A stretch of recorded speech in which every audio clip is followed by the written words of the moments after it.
Buenas noches a todos. Hoy vamos a hablar de las abducciones. ¿Pero qué son las abducciones? Concretamente se trata de un secuestro llevado a cabo por seres de otros planetas.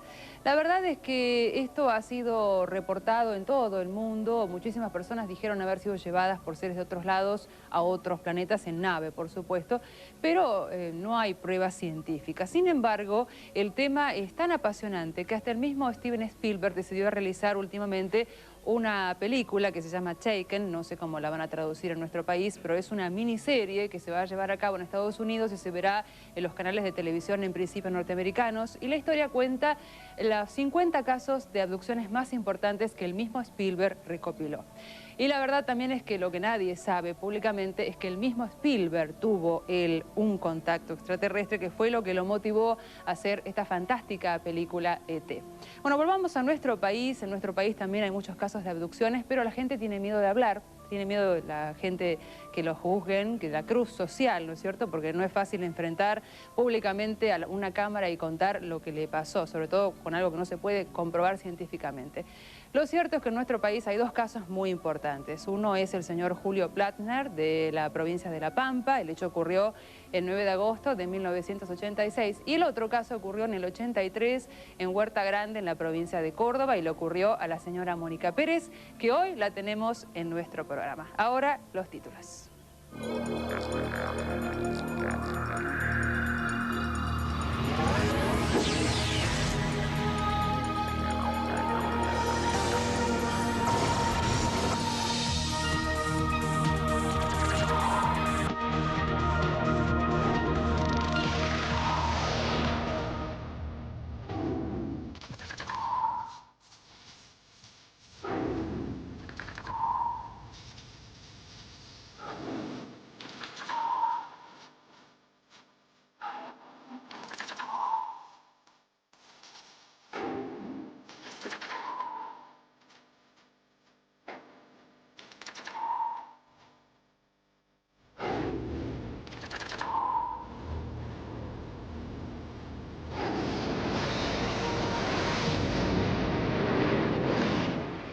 Estamos con Mónica Pérez. ¿Qué tal, Mónica? ¿Cómo estás? ¿Cómo te va? Bien. ¿Nos puedes contar qué te pasó? Bueno, en el año 86 tuve un contacto físico donde fui llevada por extraterrestres.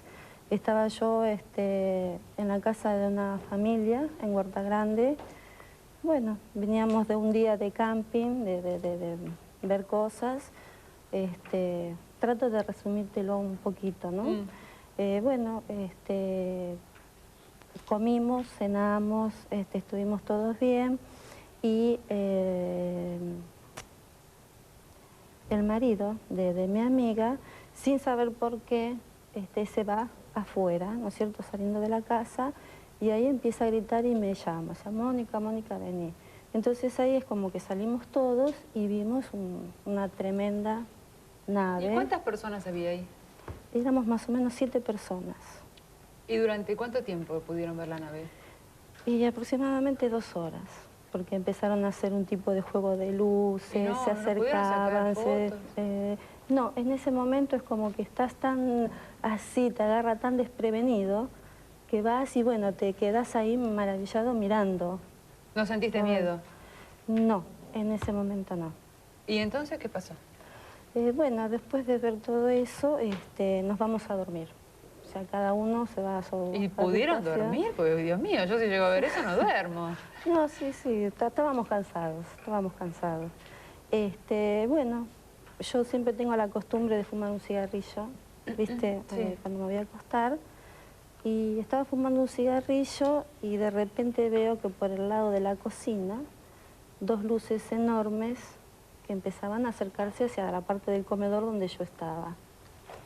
En ese momento, inconscientemente dije, no, esas luces deben ser de la carretera, protegerme mentalmente, ¿no? Después cuando vi que cada vez se hacían más grandes y cada vez se aproximaban más hacia donde yo estaba, dije, bueno, si me van a llevar, no me quiero acordar de nada. Y automáticamente hice con la frazada así, y no me acuerdo más nada. ¿Pero que vos sabías que eran extraterrestres? Porque pueden ser luces, o pueden ser estrellas. No, yo sabía que eran ellos porque ¿Pero y cómo lo sabías? tenía contacto, ya tenía contacto con ellos. ¿Cómo? ¿Contacto cómo? Telepático. ¿Y cuándo empezaron los contactos?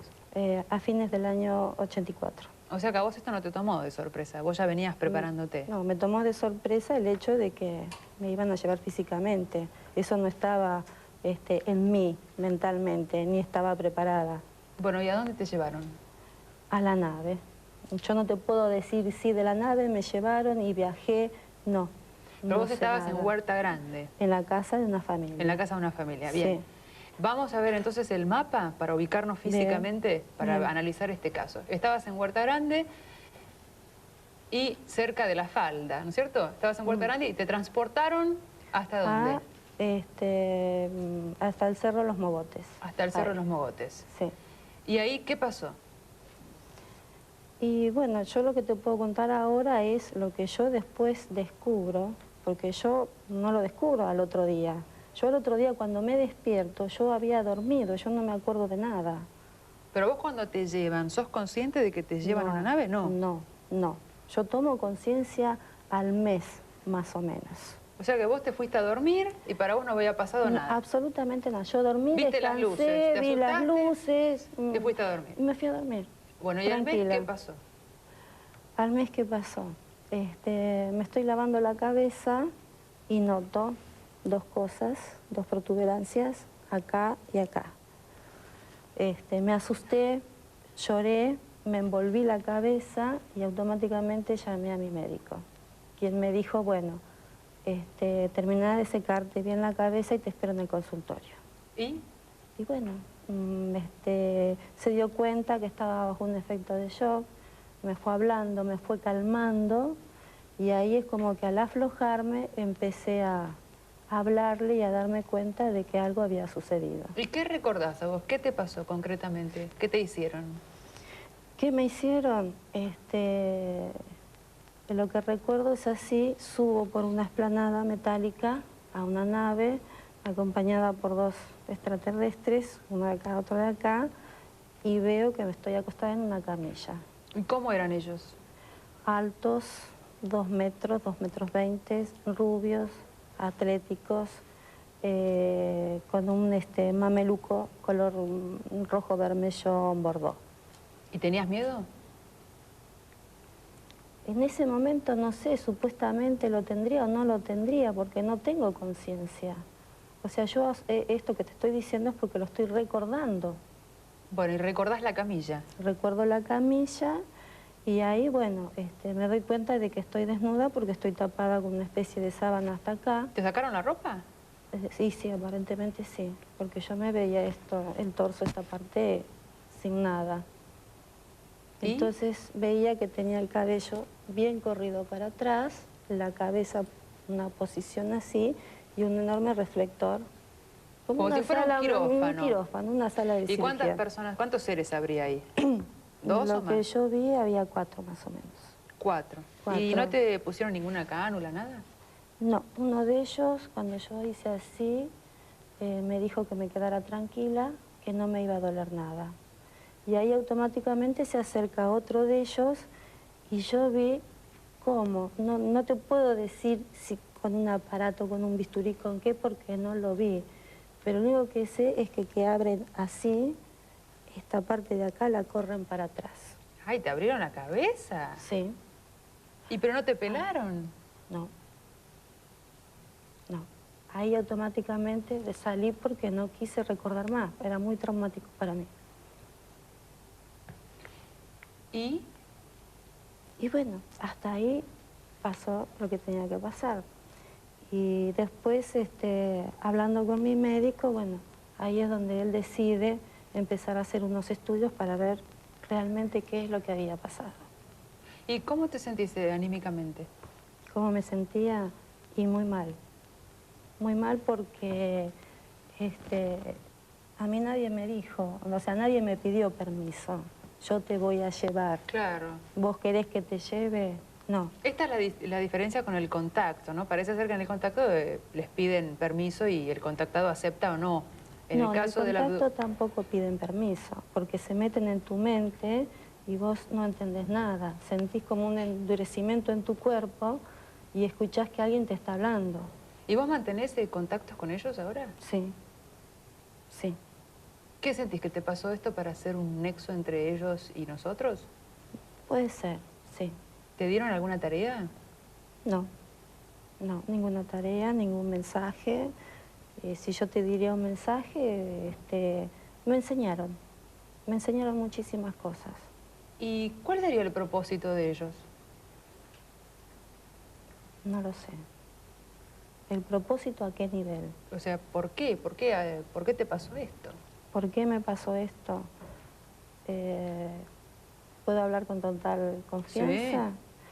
Sí. Las palabras que dijeron ellos fueron lo siguiente, que yo iba a ser la prueba viviente de que el contacto telepático existe y todo lo que ellos hacen.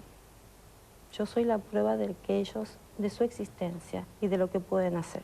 Bueno, te vas a quedar con nosotros, por supuesto, en todo el programa. Sí. Tenemos muchísimo más. En el próximo bloque vamos a hablar con el médico de cabecera de Mónica. Hacemos una pausa, ya volvemos.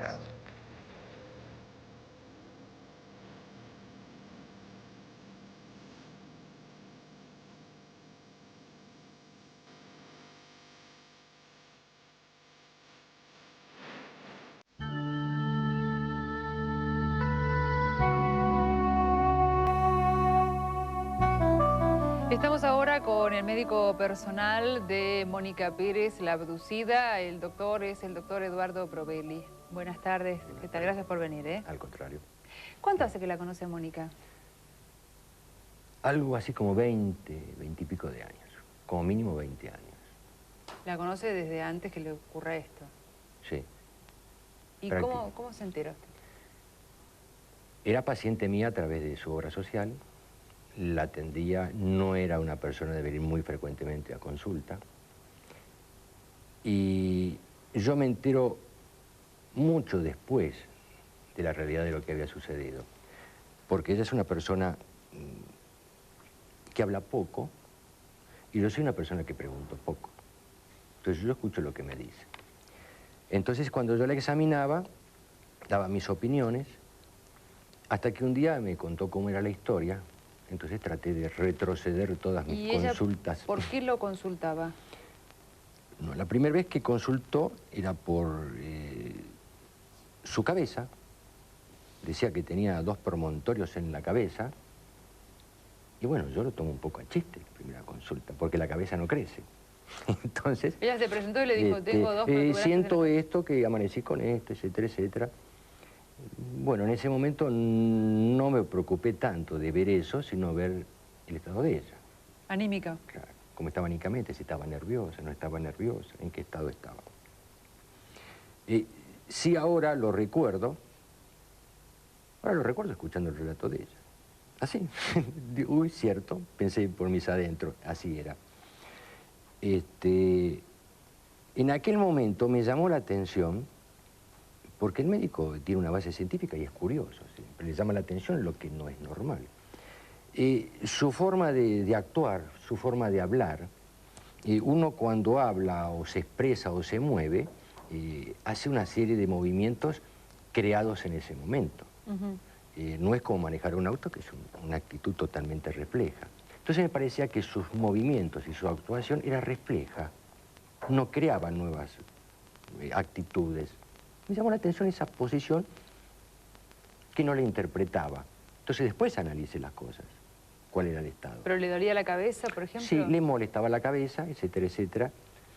Entonces mi única solución es decir, bueno, vamos a hacer una placa, radiografía. ¿Qué pasa?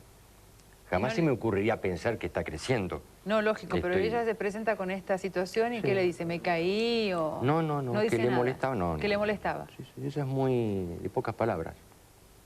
¿Pero usted no le preguntaba? ¿Qué te pasó? ¿Te caíste? Y sí, pero si a una persona adulta le pregunta y me dice, no, si tú estás molesta es suficiente. Si no me contaría, el que va al médico le cuenta todo. Bueno, entonces hicieron unas placas. Hicimos unas radiografías, vimos esas placas. ¿Y cómo será que cuando vi esas placas, usted piense lo siguiente, si usted ahora me muestra una placa, yo la miro de otro punto de vista, mucho más objetivo que en aquel entonces. Pero usted viene a mi consultorio y le saca una radiografía. ¿Qué voy a mirar? Las cosas cotidianas, claro, normales. No se me ocurriría buscar nada raro. ¿Está bien? Sí. Entonces, en aquel momento, se ve que yo hice unos comentarios, porque muchos años después me trajo una revista. Me dijo, ¿ves esta revista? Digo, y esta sos vos. Sí, ¿ves ese comentario? Es el que hiciste vos referente a la placa. Vamos a ver la placa, porque el doctor nos trajo la placa. Esta no es placa. Ah. Esa es una placa, estoy hablando de 10, 12 años atrás. ¿Está bien? Sí. Entonces, estas hicieron placas nuevas. A ver qué... A ver. Ahí.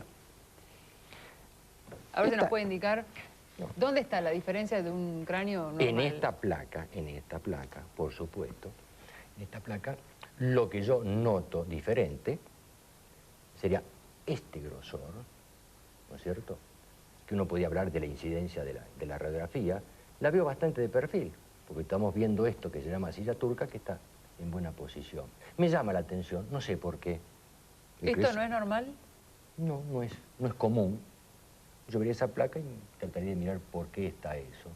Usted mira, nada, puede ser, no, cuero cabelludo, no. Esto es una imagen ósea. Si usted ve todo hueso, ve el mismo tono. ¿No es cierto? ¿Y hasta dónde sería lo normal? No, yo veo todo grueso. Siempre hablo de hueso porque se fija que estos huesos tienen toda la misma transparencia. ¿No es cierto? Acá estamos hablando de un negativo. Esto que es blanco sería negro, este negro sería blanco. Estamos viendo un negativo. ¿Qué otra cosa le observa a usted? Y la otra cosa llamativa, que no la interpreto, no sé lo que es, así, rotundamente, es esto. Esta formación que está acá, que está muy viendo un perfil. Ajá. No sé lo que es. Y esto es lindo. Esto es odontológico. Ajá. Nos sirve de punto de referencia. Esto es metal. Esto es metal. Sí. Entonces de pronto nos sirve. Esto es metal, esto es hueso. Podemos comparar eso. Y entonces yo hablaría que no le veo un aspecto metálico. Gracias a esto, si no en ese momento tendría que compararlo. Me da una sensación más a nivel óseo. Es decir, en una persona normal esto no existiría. No. ¿Y qué puede ser? No ¿Un sé. implante? No sé.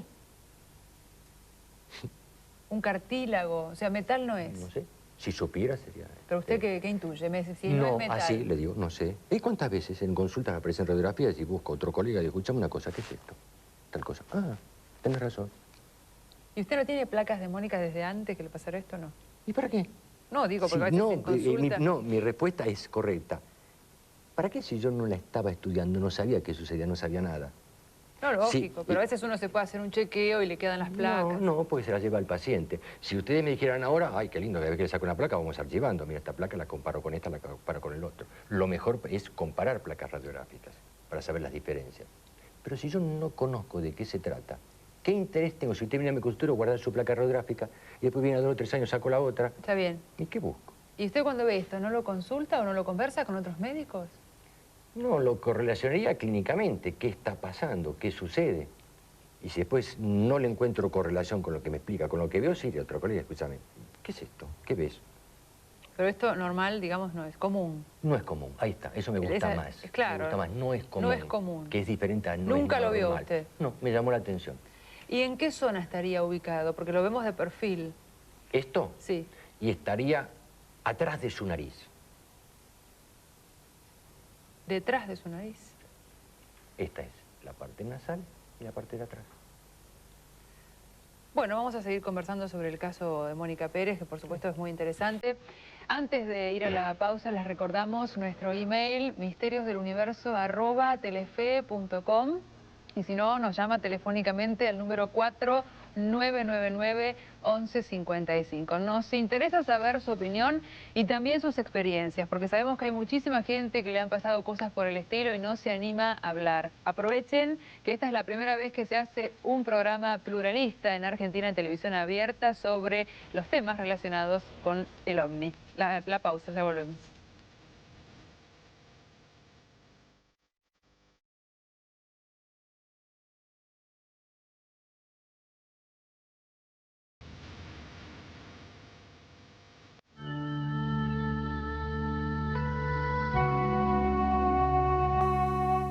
Seguimos en Misterios del Universo analizando el caso concreto de Mónica Pérez, quien fue abducida en la provincia de Córdoba. Y yo me quiero rectificar porque en el comienzo del programa dije que había sido en el 83. En realidad fue el 9 de septiembre de 1986. Bueno, se sumaron a este encuentro dos investigadores del fenómeno OVNI. Por un lado, Héctor Antonio Pico, autor de La Tierra Hueca y de Los Hombres de Negro, un investigador muy reconocido en nuestro país. Y también Rubén Morales, por otro lado, se incorpora a esta mesa. Rubén es psicólogo social y también investigador del fenómeno OVNI. Por supuesto, seguimos con Mónica y con el médico personal. Mónica, ¿cómo te sentís? Bien. ¿Bien? ¿Estás Bien. cómoda? Sí, estoy cómoda, sí. Porque debe ser terrible. ¿Es la primera vez que hablas? Sí. ¿Ustedes cómo lo ven? Usted la conoce, Mónica, hace tiempo. Yo la conozco a Mónica desde febrero de 1990, aunque referencias de cosas extraordinarias protagonizadas por ella con respecto a los ovnis y de su nombre lo supe en marzo de 1985. La conozco a Mónica en febrero de 1990 en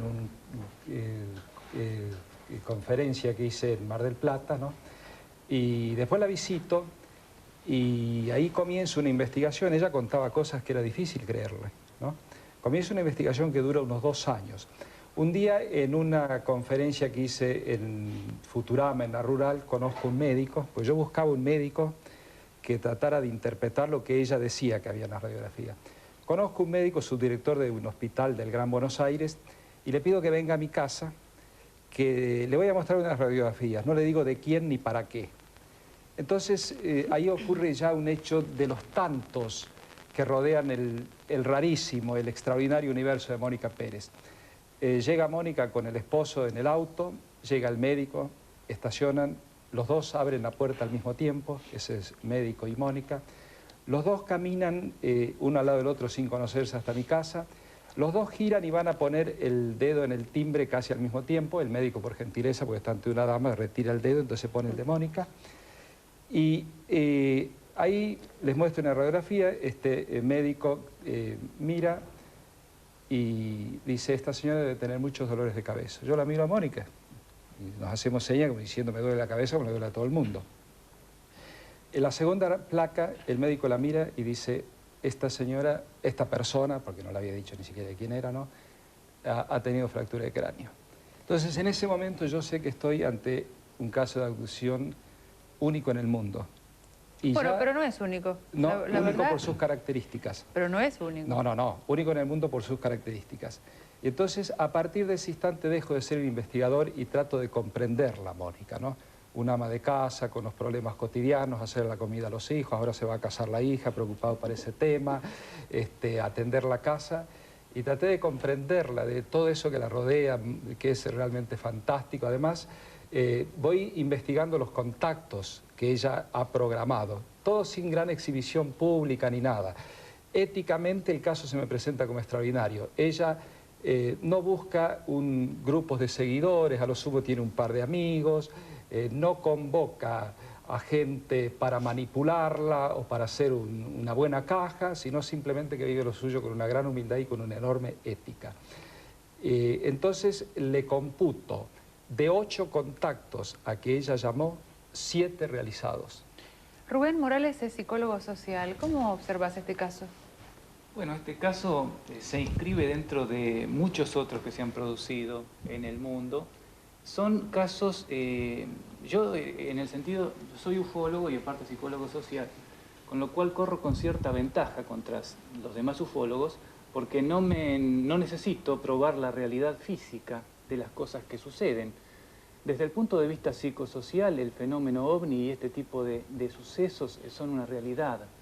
Son una realidad psíquica en el sentido de lo que decía Jung. De hecho, nosotros nos manejamos con una serie de códigos que siempre dependen de una realidad psíquica. Es decir, frenamos cuando hay una luz roja, no es porque haya una razón física para hacerlo, es una motivación absolutamente psíquica en la cual los humanos, o determinado grupo de humanos, nos pusimos de acuerdo en que así se debe hacer. ¿Pero para vos el hecho ocurrió o es una imaginación?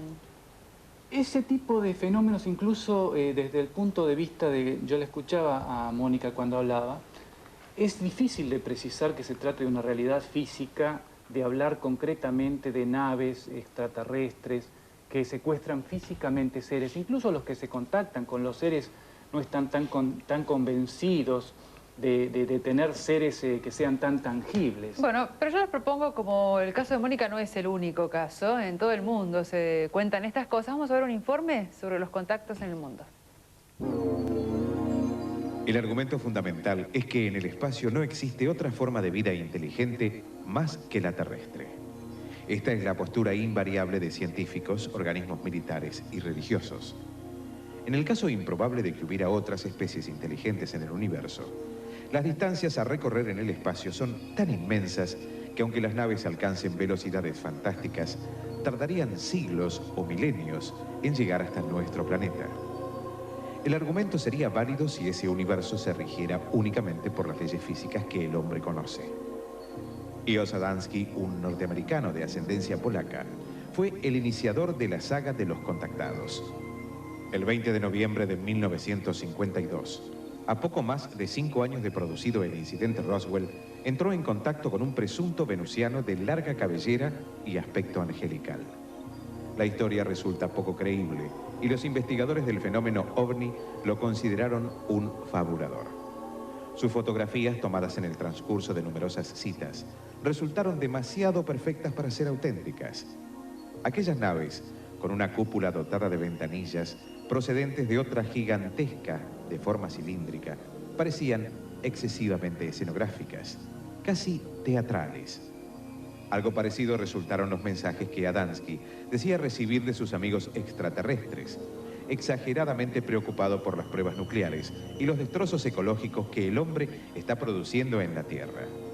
Parece evidente que se trataba de un engaño, entre otras cosas porque Venus no resulta un planeta confortable para ningún ser vivo, menos aún para seres de apariencia tan romántica y angelical. Pero, ¿realmente fue Adamski el que pretendió engañar a la gente? ¿O él era la víctima de un engaño y se limitaba a transmitir lo que los supuestos venusianos le ordenaban? No es una posibilidad para desdeñar porque en 1954, 2 niños ingleses obtuvieron esta borrosa fotografía que a simple vista recuerda las de Adamski y cuya semejanza se hace patente en esta proyección ortogonal realizada por el ingeniero Leonard Graham. Este es Edward Meyer, un contactado suizo, tan controvertido como lo fuera Adamski en su tiempo. Su contacto se inició el 28 de enero de 1975 a las 2:12 de la tarde, en las inmediaciones del cantón suizo de Suez. Desde esa fecha ha efectuado más de 100 entrevistas, obteniendo innumerables fotografías y filmaciones. Los tripulantes de esas naves no dicen proceder de nuestro sistema solar, sino de mucho más lejos, de un planeta llamado Erra, del sistema Trayeta en la Pléyade. El mensaje es también más coherente, puesto que no pretenden adoctrinarnos, sino que simplemente nos vayamos acostumbrando progresivamente a sus presencias. Hablan del hiperespacio y del espacio sin tiempo, y afirman que es posible recorrer distancias interestelares en un mínimo de tiempo. En la documentación obtenida por Meyer, las naves desaparecen de un fotograma a otro, coincidiendo con lo que afirman muchos testigos, que describen la repentina ausencia del ovni que estaban contemplando, con una abrupta e inexplicable desaparición. Son las mejores filmaciones y fotografías obtenidas hasta el presente, y por ello las que más se han estudiado. La posibilidad del trucaje siempre ha sido una sospecha presente en los investigadores que han hablado con él y han examinado sus pruebas. Sin embargo, y aunque han pasado más de 20 años, nadie ha conseguido desprestigiarlo. La simpleza de su cámara y de su película de 8 milímetros abre un enorme interrogante. ¿Cómo un hombre al que le falta un brazo pudo falsear las tomas? Y no son pruebas superficiales, como este ovni filmado por Meyer, que permanece inmóvil mientras el viento agita las ramas de un árbol, o como este otro, que aparece detrás de las ramas de un árbol dando una clara referencia de profundidad y distancia, o este otro, que en un momento determinado de su trayectoria refleja sobre su cúpula la luz del sol. Las fotos de Meyer han sido sometidas a todas las posibles investigaciones que la técnica pueda aportar. Meyer es el último gran contactado hasta el momento, Pero es solo la punta del iceberg. Cada día surgen nuevos casos de avistamientos, casos a los que la ciencia no ha encontrado una explicación conveniente. Por eso, el caso OVNI sigue siendo un enigma. Pero el tema plantea otra duda. Los objetos voladores no identificados que se pasean impunemente por los cielos de todos los continentes, ¿pertenecen a otras culturas? ¿A otros sistemas cósmicos? ¿O se trata de vehículos experimentales puestos en funcionamiento por algunas de las potencias mundiales? Algo que veíamos en el informe era el caso Adamski, y es importante también destacar lo que le pasó a Adamski. Adamski tenía un restaurante, vivía del restaurante. En el restaurante conocía a mucha gente del gobierno de los Estados Unidos, a quienes les contaba que él estaba investigando el tema OVNI, que se contactaba con venusianos. Lo único que se sabe de Adamski es que murió de una forma muy, pero muy misteriosa, que hasta hoy no se pudo saber qué le pasó a George Adamski. Hacemos una pausa en Misterios del Universo, ya volvemos.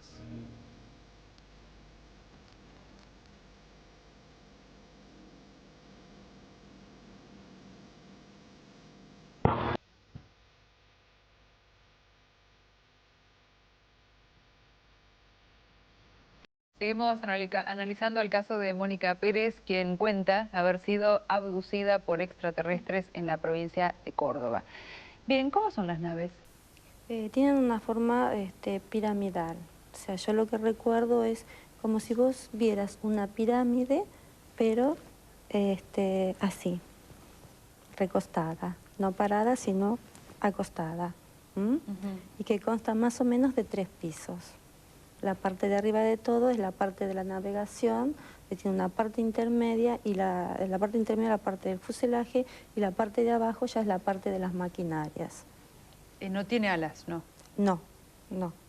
Es como si fuera una pirámide perfecta. Claro, claro. Nada más que en vez de ver la pirámide como estás acostumbrados a verla así, se ve así.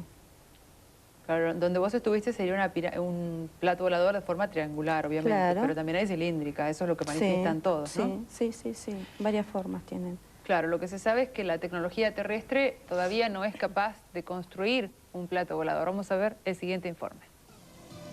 La forma circular de los llamados platos voladores había tentado a los ingenieros alemanes y al final de la Segunda Guerra Mundial permitió conocer que, al menos en el tablero de dibujo, los platos voladores habían formado parte de los proyectos aéreos del nazismo.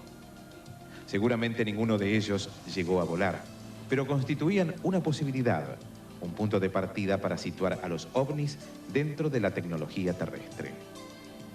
Los mismos norteamericanos fabricaron 2 prototipos de forma circular, el B-173 y el XFSB-1, destinados a la Fuerza Naval y rebautizados por los pilotos con el nada tecnológico nombre de tortillas voladoras.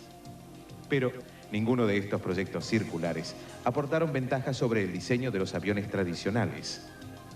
Lo mismo sucedió con el Abro-Abrocal, una especie de helicóptero compacto destinado a alcanzar una velocidad próxima a los 500 kilómetros por hora, pero que apenas consiguió elevarse unos metros sobre la pista de pruebas.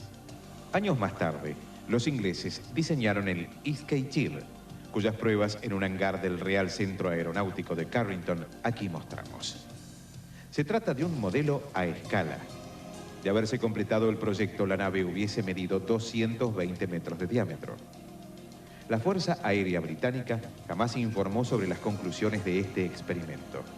Sin embargo, y pese a que la aeronavegación adoptó definitivamente los diseños aerodinámicos conocidos por todos, están los que sostienen que, sobre todo durante los años de la Guerra Fría, las potencias de Occidente y del Este adoptaron las más variadas formas de objetos voladores y de estaciones aéreas para espiar los proyectos nucleares y espaciales de sus adversarios. Este puede ser uno de los motivos por el que organismos gubernamentales y militares suelen negar con tanto énfasis la existencia de objetos voladores tripulados por seres inteligentes que habitan alguna otra dimensión en el espacio. Por otra parte, las experiencias realizadas parecen demostrar que el diseño de naves circulares no es una de las tecnologías que más dominen los hombres.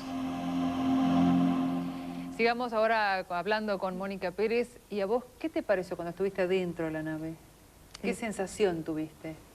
Y sensación de sorpresa de ver todo eso que yo jamás había visto. ¿Pero viste cuando estás en un avión que te sentís distinta? Sí. ¿Esa sensación tuviste? Sí, te sentí distinta, sí. Hay como sí. un cambio de presión. ¿Eso también lo sentiste? No, no, ¿Sentías como que volabas o no? no, no. Como si estuviese normal, en mi hábitat normal. Eso es lo que yo sentía. O sea, como que podía desplazarme tranquila. Claro. Rubén. Sí, en todo esto de las abducciones o raptos, son raptos que hay una constante que se ha dado a lo largo del tiempo. Siempre la escena fundante es que sucede en un tiempo intermediario, en un momento de transición, y a partir de ahí comienza a veces sucede que se ve una neblina al principio, hay una especie de mareo, y después sigue inmediatamente el ascenso vertical, que puede ser a través de un tubo de luz o puede ser, en algunos casos, a través de una escalera vertical ordinaria, cosa que llama la atención, porque todo esto tiene un gran contenido onírico, si se quiere. Uno no se explica por qué unos extraterrestres que se supone tan avanzados tendrían una escalera que ya tendría que haber sido descartada tecnológicamente hace miles de años. Entonces, una vez dentro, la persona siempre se ve en una sala circular, autoluminiscente, que es similar al lugar a donde decían asentar los chamanes en su proceso de ascensión para obtener los poderes. De todas maneras, aquí tenemos al doctor, que es el analista más concreto, ¿no? Dado que se dedica a algo científico como es la medicina. ¿Qué cambios de actitud notó usted, Mónica? No, los cambios fueron en ese momento preciso, cambios de actitudes, como lo comenté anteriormente, cambio de, es decir, actitudes programadas, no ahora. A mí lo que me llama la atención de Mónica es que no tiene una actitud mesiánica. En general los contactados tienen esta historia de que vienen con un mensaje de amor y paz, ¿no? En cambio Mónica es como que a vos no te dijeron nada. No. ¿No tenés nada que hacer con la humanidad? No. Aparte de ser testigo, no. Mi opinión sobre el respecto es que Mónica hace lo que debe hacer todo presunto contactado, siempre autoinvestigarse a sí mismo. Y eso lo digo en este libro que, si Sana Economía permite... La mujer de los ovnis. La próxima semana está en los kioscos, si Sana Economía lo permite, y eso es lo extraordinario de ella. Nunca genera expectativas así convocantes. Bueno, así. yo creo que actúa en función de lo que sintió, ¿no? Los que dicen... Me parece muy espontáneo. Claro, los que testimonio. dicen que tienen un mensaje, yo quiero suponer que también lo hacen en función de lo que vieron o sintieron, ¿no? No podemos desacreditar una cosa por la otra. Hay que escuchar a todos. Hay que tener un gran respeto por las vivencias. Claro, hay que escuchar a todos. Que son muy importantes para la vida de cada persona. A ella le tocó esta, a otro le habrá tocado otra cosa. Sin duda. Sí, el caso de Mónica, además ella siempre ha pedido, digamos, el relevamiento científico. Ella se expone al relevamiento científico, de quien quiera hacerlo con seriedad y equilibrio, por supuesto. Ahora, una preguntita, Mónica. Vos te comunicás telepáticamente con ellos, ¿no? Sí. ¿Cómo ves el fin del milenio, el cambio de siglo? ¿Qué va a pasar? La pregunta del millón, ¿no? Claro, ya que te tenemos acá de contacto, cuente. Según lo que ellos me dicen a mí, no va a ocurrir nada de lo que la gente espera. No me digas, o sea que las profecías de Nostradamus no. Out. Quizás Nostradamus en ese momento vio en un tiempo, en un espacio, algo, pero el futuro es modificable, no existe el futuro. ¿No existe el futuro? No, ¿No está nada escrito? no. O El sea futuro que- lo hace cada ¿Y uno. qué pasó con las profecías? A lo mejor es lo que vio en ese tiempo, en ese espacio Nostradamus, de lo que podría suceder en la humanidad. Pero te han El dado sensi- algún indicio, digamos, de que... Sí. ¿Qué te dieron? cosas... ¿Cómo no te escuché? Claro, te han dado... Eso se entiende que nosotros tenemos libre albedrío y que... cada cual Realmente, yo te pregunto, ¿realmente tenemos el libre albedrío? Yo te digo que no existe en nosotros. ¿En serio? Existe en nosotros en una forma de movernos entre nosotros mismos. Porque si existiera realmente el libre albedrío, ¿por qué no me preguntaron? Claro. ¿Por qué no me pidieron permiso si yo accedía a esos estudios que ellos me hicieron? A mí nadie me preguntó nada. Ay. Ni siquiera me dijeron, ¿estás Bueno. preparada para un contacto telepático? No. Sí. Bueno, tal vez Entonces no algunos existe. tengan libre albedrío y otros no. No, de hecho, a los argentinos en muchas ocasiones no nos pidieron permiso para cambiar de gobierno. Bueno, Así que el libre albedrío es una expresión de deseos, en el fondo, coincido con eso Bueno, también. pero o sea que no va a pasar nada. No, nada de lo que la gente presupone. ¿Y cuál sería que el cambio pueda social que pasar. ellos piden para que haya más contactados? Porque hay gente que se muere por tener la experiencia que vos tuviste. No, ¿No te lo la dijeron verdad eso? que no. Sí, he sabido de gente que también que se muere así por verlos. Se muere por tener esa tenerlos. experiencia. ¿Y No sé, yo diría que no se apuren tanto. por? Porque no se apuren, no sé cómo explicártelo. Esto es muy difícil de sobrellevarlo. Seguro. Es muy difícil. ¿Cuál es su conclusión? Mi conclusión es que Mónica es una especie, digamos, de persona contactada con lo que una revista española llama los comandos del tiempo, que están estructurando, digamos, un mensaje de carácter netamente sociológico, Claro. medio críptico, por eso es muy difícil a veces de entenderlo, y que tienen a gente como Mónica como adelantados para que vayan tocando conciencias sin crear nuevas religiones ni nada por el estilo, sino una fuerza interior distinta para una armonía, digamos, que ahora no existe, por ejemplo. Bueno, pero vamos al plano concreto. ¿Qué cambios? Despertar un poquito la conciencia en el ser humano. Eso es un punto concreto. ¿Despertar en qué sentido? En todo sentido de la palabra. O sea que estamos haciendo todo mal. Que se despierte conscientemente, que asuma conscientemente muchísimas cosas, que no sea un cuadrado mental. ¿Ellos nos ven así? Sí. ¿Nos ven como cuadrados? ¿En serio? Y sí, porque somos muy cerrados. No damos, o sea, vos fíjate que acá se habló, o sea, a través de un documento, de que ellos tardarían determinada capacidad de tiempo, de años luz y qué sé yo, pero todo eso se hace un análisis desde el punto de vista del ser humano, Terrestre. terrestre. ¿Quién se anima a hacer un estudio desde otra forma? Bueno, no hay tampoco. ¿A quién le vas a encargar un estudio si acá no hay? ¿Están entre nosotros extraterrestres? Sí que están. ¿En Sí serio? que están, sí, pero si vos tenés un poco de conciencia, un poco más despierta, podés ubicarte en la mente del otro y decir, no, tiene que haber otra forma de viajar en el tiempo, en el espacio, en dimensiones, tiene que haber otra forma. Lo que pasa es que se ve que les cuesta meterse, Claro. por temor. Hay un caso de abducción acá en el año 56 en las orillas del Río de la Plata, donde al hombre cuenta que lo levantan, Sí. toman un atajo, un agujero negro y llegan hasta el Sol en un santiamén. Pero eso ya un científico que se llama Joan Crawford de la Universidad de Londres ya dice que es posible, simplemente que hay seres que han ejecutado esa tecnología que está acá. Claro. Bueno, yo les agradezco a vos, Muy Mónica, principalmente por venir. Es muy interesante el hecho de tener una abducida y que realmente tenga la valentía de enfrentar la cámara y de contar lo que le pasó. Y también les agradezco a Héctor Pico, Igualmente. al doctor Brovelli y a Rubén Morales por compartir con nosotros Misterios del Universo. Nosotros les decimos que nuestro email es misteriosdeluniverso@telefe.com y el teléfono 4999-1155. Y por favor, cuéntenos sus experiencias, que queremos saber. Hacemos una pausa, ya volvemos.